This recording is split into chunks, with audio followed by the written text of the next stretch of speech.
Ooh, starting off this episode coughing just like it's a classic episode of Roderick on the Line. But no, you did not tune in to be hearing two 50-year-old men talking about late 80s and 90s rock band world and stuff. No, you tuned in to hear me, a kid, sitting in a closet talking about High School Musical.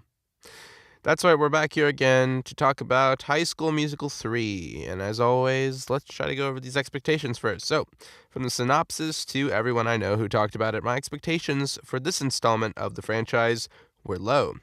Not bad low, but just like meh low. Now, I saw stills and B-roll through, and before watching it, I just seen some of the stuff around, and the cinematography looked good, and I had thought, oh, wow, maybe there had been like a 10-year break, but no, it actually hadn't been that long of gap between 1, 2, and 3. They just seemed a little bit older, but I guess that's just how it works. Not a guess. I know that's how it works. But anyway, my idea was, well, we'll have to see if this lives up to the Ortega name. So, soon as the movie started, the first thing I noticed, they got a VFX budget. More like they just started doing VFX. But my question is, how did they make Bart look younger in this? He, for some reason, just looked younger. I don't know. I feel like in the last movie, he looked like a father, I guess. But now he just looks like a guy who's a business guy. Anyway, is this the film? This is my first question after we saw the opening number and they're all dancing around and we see the new Wildcat uniforms. Is this the film that made Champion a popular streetwear brand again? Because I remember when I was, I remember when it was so unpopular that my grandma was wearing it. I mean, not to say that she's not cool, but that's that. And I was wearing Champion sweatpants when I was 7 years old, and I wasn't invited to be with any of the cool kids, if you know what I mean. So is it the fact that I wore it first that made it popular again? I don't know. Anyway, someone remind me one day to start a podcast to talk about fashion, but that would be a good idea. So, Zach and the cast in this movie, I feel, finally nailed the lip sync thing. It's just finally fine. First movie, it was terrible. It looked like Colby's Clubhouse. Second movie, it was fine, but because they fixed it in editing and it sped stuff up and it looked all weird. Now in 3, it looks like they actually had some practice with lip singing. They got it all done, and maybe we can see them on the next season of lip sync battles with JoJo Siwa. Now, at the end of the game, they're like, hey, bring Rocket Man in. Rocket Man's going to do a great job. Well, okay, that was confusing. Anyway, why did they give Tro? Why did they give Tro? I'm going to call him Tro now. Why did they give Tro the trophy? Because he did not make the winning score. Rocket Man did. And, I mean, I don't watch sports. I don't know how sports works. But, I mean, that just seems like common sense. You give the guy who makes the winning shot the trophy, not the team leader. Team leader gets to take the pictures and do all the handshakes and wear the suit, but not the winning guy. Anyway, Ryan is in the mascot. That is surprisingly not surprising. Anyway, we each go back to Troy's house, and he's out there, and Kelsey apparently is a DJ, which is confusing because she was complaining in the last movie about how she didn't like songs that were like over 79 BPM or something, but Mozart made some stuff in the 200s, and there's some jazz that's in the 300 range, so that's that, but then again, I can't complain about that since I'm the one who says that you can't have a proper appreciation of electronic music without an appreciation of jazz music. But I won't pick on your music preferences for now, unless you're Sophia and you're listening to trash. Sharpie pulls into the parking lot and we see, what does she drive? A Civic. Huh? Her dad flies a helicopter to a golf field just to show up, but the daughter drives a Civic. That's a little bit confusing. Maybe that's just like the only car you can get customized in a pink coat of paint. But then again, Linus Tech Tips did it, and it only cost him $5. So then we go over. The British kid shows up, tries to sign up to become the assistant, which was like a little bit confusing. Like, I suspected something was going wrong at first, and I was like, no. I guess it's just someone is going to be a new henchman of Sharpie here. But no, anyway, that happens. Then they start talking about everyone's futures, Ryan and Sharpie and everything. They do their big song, which is a little bit interesting because I liked how they had a different budget for sets now. Like, I got some La La Land vibes from watching that and all the spinning sets and the way they did the lighting for that. And I couldn't tell if they just did that because they got more budget or because they just didn't have a lot of time to keep shooting in the school, so they had to like move a lot of the stuff out onto a set or something.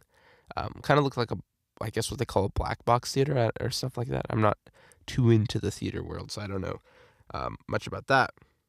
So anyway, there are also, when we're in that talking about feature scene, they're standing backstage and you can see a lot of the truss, and you can see there's a lot of mythos hanging from the truss.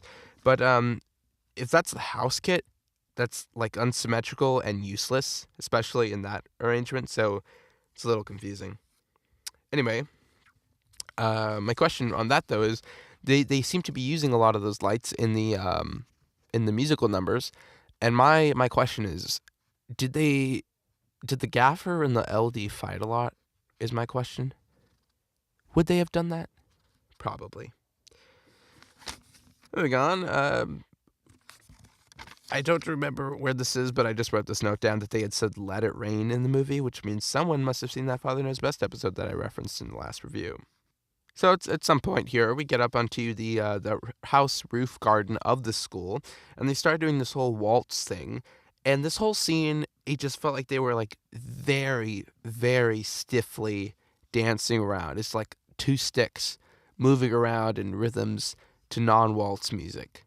I don't know. It would have gone from a 310 to a 610 if they would have shot it at like 6 to 6:50 p.m. around that golden hour where the sun is shining. But then again, the DP must have realized that this was the beginning of school, so it wouldn't have looked right continuity. But sometimes it's okay to break continuity if you want to get it to look nice. Now we go into the Ryan monologue. Not much of a monologue, just 2 minutes here. But Ryan on a Vespa.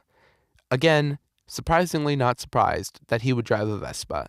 That's just who he is, I'm guessing. I suspect to see him one day traveling Europe on a Vespa going to the English countryside. Confusing.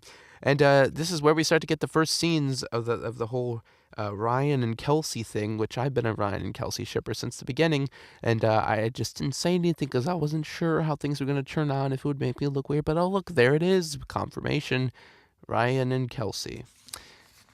I bet something's going to happen when they get to Juilliard based on the ending there. So then we get the musical number going on where the boys are back, yeah, the boys are back, yeah, yeah, or whatever it is. But you can tell that the salvage yard is a backlot because they've always done a good job in the past of hiding the fact that they were on a backlot.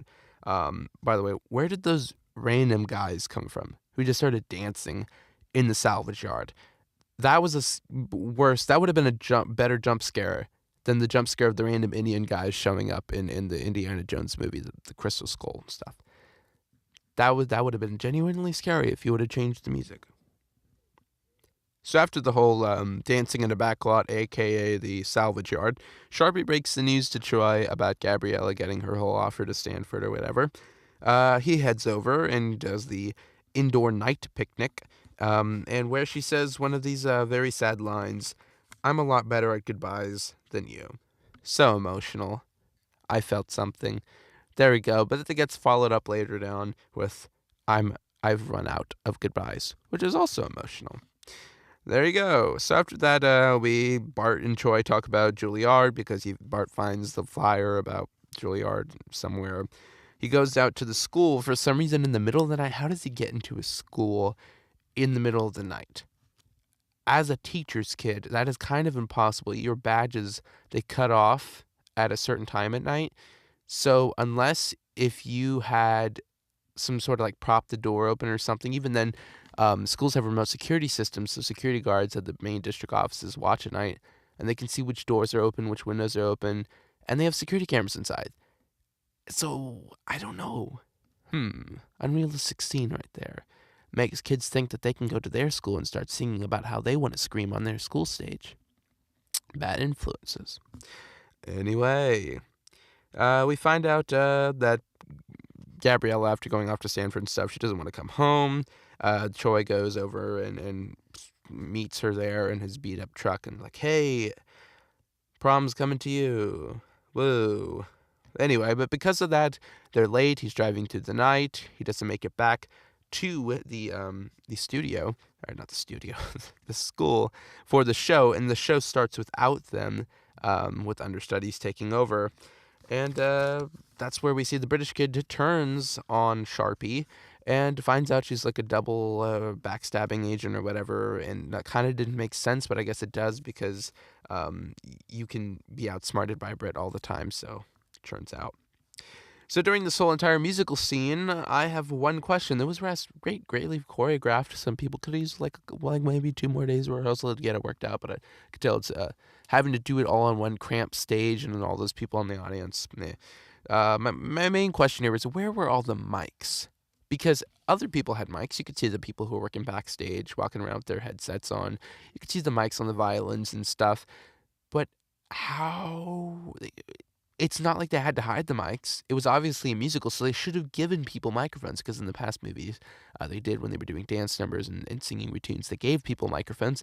They should have given something there just to make it seem a little bit more realistic. Anyway, at the end, in the graduation scene, we move on to that. There's the one that's on the stage, and there's the one outside. And then when Bart puts his little purple hat on for Berkeley, a little soft spot in my heart for that. And our last musical number, we break that fourth wall to smithereens and start singing about High School Musical. And if you take that little line out of context, he's like, "We had no script, we wrote it as we did it." I'm like, yep, I bet that's how probably the first movie went. No offense, Peter. Anyway, they should have put names on the close-up, so they do this really cool shot where they turn around and the curtain drops, and then they do tilt up into the visual effects name that comes down from the ceiling.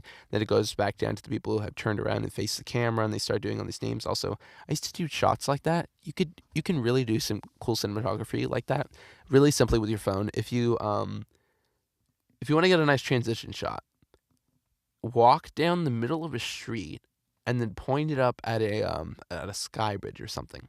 So like it slides on black. If you get it perfectly horizontal, it looks really cool. And then you can do a what would it be? Not a Gaussian blur. You would do just, I guess, a normal crossfade in your editor, and then you could go over. Anyway, this is self-explanatory. Editors, you get me. Everyone else doesn't get it, but it's fine.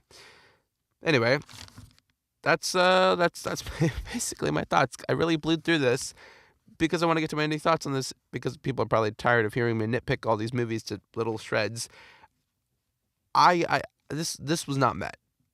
This was not met. This was not meh. This was great. It was an emotional roller coaster, and watching it today, knowing that this is the last movie, at least for now, it made me feel like I, as the viewer, was saying goodbye. It definitely lives up to the Ortega name. So, would I watch this movie again? Yes. Did pop realism get better? Yes. Did I feel emotion? Definitely. I would argue that this movie was better than 2, and I would rank the movies as themselves, with the best movie being number 3, second best movie being number 2, and the third best being number 1. So basically backwards, 3, 2, 1. So my rating overall on this film was what? 10 out of 10. I had nothing of real merit to complain about, which is why I'm blowing through this, and if I didn't know better, I would probably add this to my list of favorite films. So that's that. I have finished all 3 high school movies. I'm talking so fast. I don't know. I still got to slow down here. I have completed all 3 high school musical movies, and that actually 2 high school musical movies and 1 Utah club musical movie, because that didn't even take place in a school. Anyway, I enjoyed them all. I had never seen them before. I'd always seen them there. I always kind of made fun of people who liked them because I didn't watch them myself, and that's usually how I am with everything. But I genuinely enjoyed a lot of these. Thought they were good, but that doesn't mean that I still support all of Kenny Ortega's other work. He's pretty good, but yeah. So I hope you're happy, Ashley. I finished these up before the end of the deadline, so I can't get kicked out now. Well, at least I can't get kicked out until you guys find out that I haven't read or watched any of Harry Potter. Can't kick me out of your life, though. I'll still be there. I'll find a way.